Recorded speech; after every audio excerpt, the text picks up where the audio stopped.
Hi everybody, my name is Cathleen Dean and thank you for joining us as we explore South Florida's creative economy.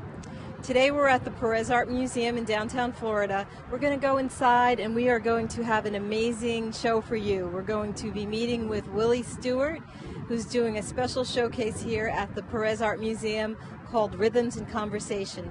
Come on, follow me inside. Welcome to a great Caribbean heritage event.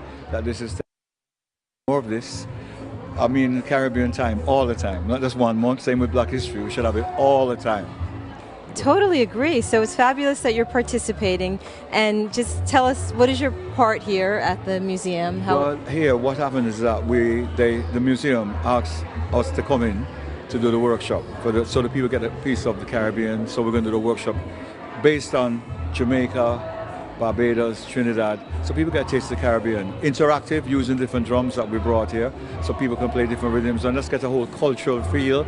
And also games, percussion games, so they can feel that Jamaican, Trinidadian, Barbadian, touch of Cuba, that feeling there, Little Brazil, although it's not part of it, but we put that in, and Africa, but mainly Africa is the main source. Africa is where all of these drums come from. It started, our Jamaican heritage, our ancestors.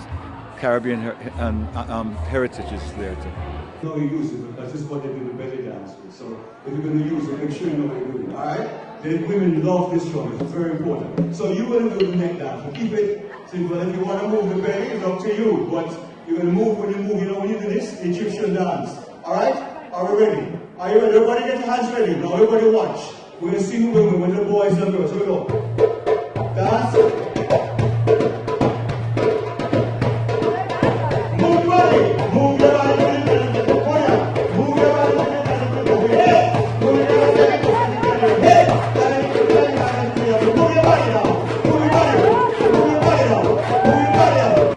So I think it's fantastic that you're so inclusive of all of the Caribbean. So tell me a little bit how you got started, your iconic background.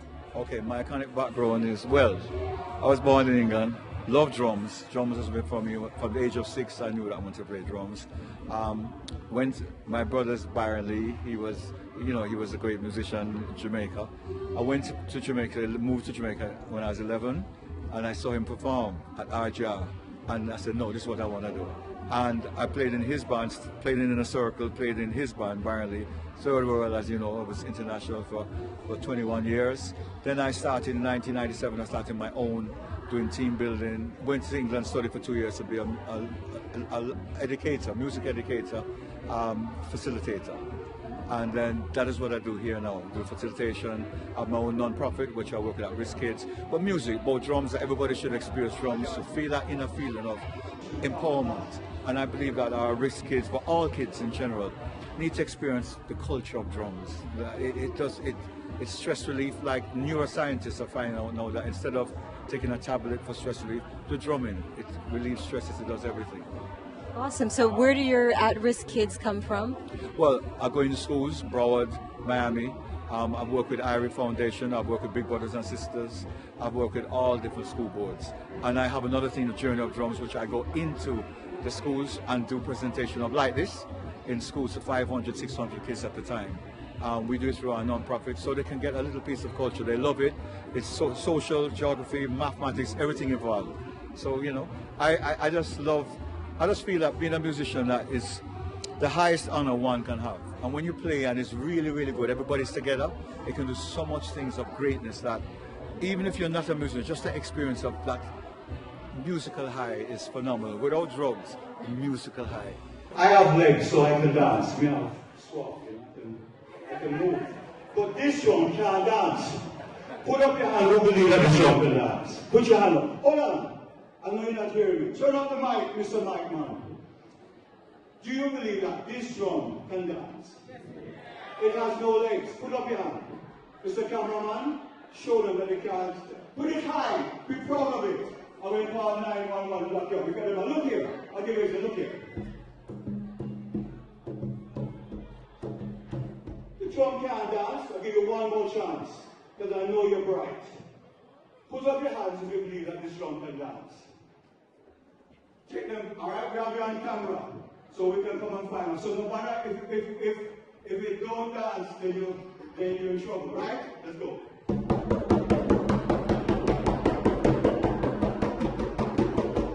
So the drum can dance. Stop yourself. All this thing.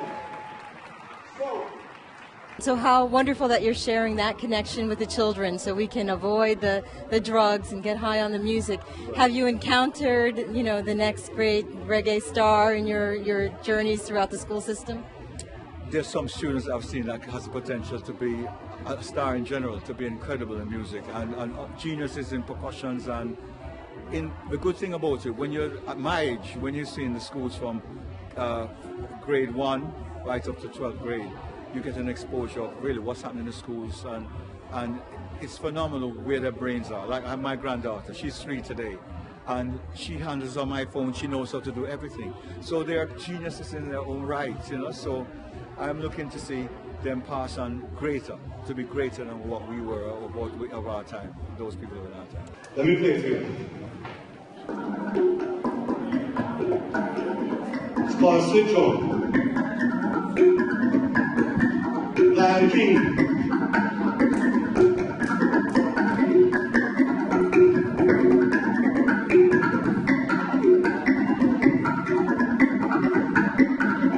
So this is called a sit drum, and then we use it to celebrate harvests and special occasions. How wonderful from one genius to pass the torch to another genius. Cat, the genius live with you. No, to me, the important thing is that one has to always separate the art from the artist, because God is the high power that gives you. If you have that, not everybody is a creator. So when you get that to be able to create, you have to always be humble, be mindful of what you're doing, so you can pass on to many. The moment you think it's you, it's over, because God just make us. We're living. I mean, who could ever give you the courage? So to me, it's like you're the messenger. You're just the messenger. In other words, I learned from certain things. Even with Third World, we played great songs and put it out there, but the message came because we came together. So that message came for all, and we had to learn from it. So that is what's important. All of us are important. And that's why being a facilitator is different from being a musician, where you're playing your own thing. Here, you have to facilitate and bring out the best things out of individuals that they don't expect. So it's a whole different role, Everybody, listen. Everybody's about 12 or 13. I'm 16. So everybody, no matter how old you are, so you're going to follow me. When I go slowly, I want you to ride the horse slowly. And you get faster, you're going to whip the horse, all right? Everybody get ready to imaginary horse. Are you ready? Slowly, here we go. Hold on, I don't see some people. You think you're so big that we're watching you. Grandma and Grandpa, you're coming in. Come, here we go, slowly. Move it, move it, move it, move it, move it. Faster, faster, move it. Hey, clap yourself. That was excellent. That was it. Clap yourself. All right. Thank you, Kat. You're a wonderful, you're a great host. Thank you.